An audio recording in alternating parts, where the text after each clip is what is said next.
रोजी रोटी के लिए आए अन्य जिले से लगभग आधा सैकड़ा मजदूरों का मजदूरी भुगतान वन विभाग नहीं कर रहा है, जिसे लेकर मजदूरों में मजदूरी दिलाने हेतु कलेक्ट्रेट पहुंच अपनी फरियाद सुनाई। आपको बता दें, उमरिया जिले से आए मजदूरों की टोली वन विभाग के अमरकंटक रेंज में जंगलों में पिछले 1.5 महीनों से काम किए, लेकिन अब वन विभाग इन मजदूरों का पैसा नहीं दे रहा है। वन विभाग के द्वारा मजदूरी न देने व प्रताड़ित हुए मजदूर कलेक्टर पहुंचकर बताया कि वन विभाग के कर्मचारी नाकेदार अमरकंटक दयाराम पटेल के द्वारा वन विभाग के गड्ढे कराए गए। वन विभाग ने यह कहते हुए इन मजदूरों को काम पर लगाया था कि शासन द्वारा जो मजदूरी भुगतान दर आएगा उसके हिसाब से मजदूरी का भुगतान करेंगे, किंतु उनके द्वारा कोई जानकारी नहीं दिया जा रहा और न ही भुगतान किया जा रहा है।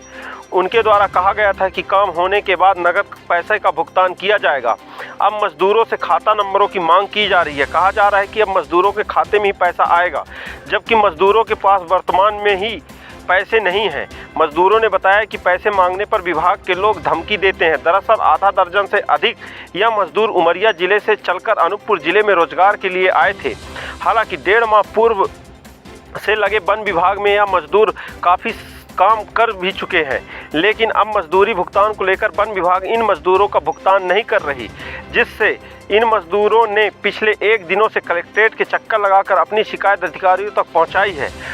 उन्होंने मांग की है कि छोटे छोटे बच्चे हैं, वर्तमान में पैसे बिल्कुल नहीं, जो मजदूरी भुगतान होता है उसे दिलाया जाए, जिससे इन बच्चों का भरण पोषण किया जा सके। मजदूरों ने बताया कि बड़ी मेहनत और लगन के साथ हमने वन विभाग में काम किया था, लेकिन अब जब विभाग के अधिकारी व कर्मचारी पैसा देने में आनाकानी कर रहे हैं।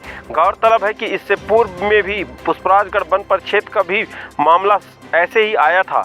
यहाँ पर भी मजदूरों के भुगतान नहीं हुए थे, इसलिए यहाँ के मजदूर कलेक्टर अनूपपुर के पास अपनी शिकायत सुनाते हुए मजदूरी भुगतान दिलाने हेतु शिकायत की थी। हालांकि उन मजदूरों का भुगतान अब हो गया है।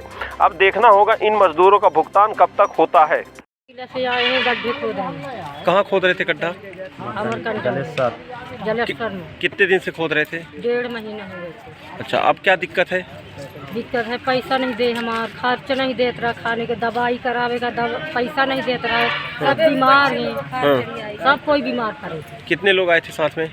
40-50। कितना पैसा हो रहा है? क्या कितने पैसे में बात हुई थी? बात भाई थी कि जितना रेट हो ऊपर से जितना पूरा देंगे। नरेंद्र नाम है, मैं उमरिया जिला से आया हूँ सर।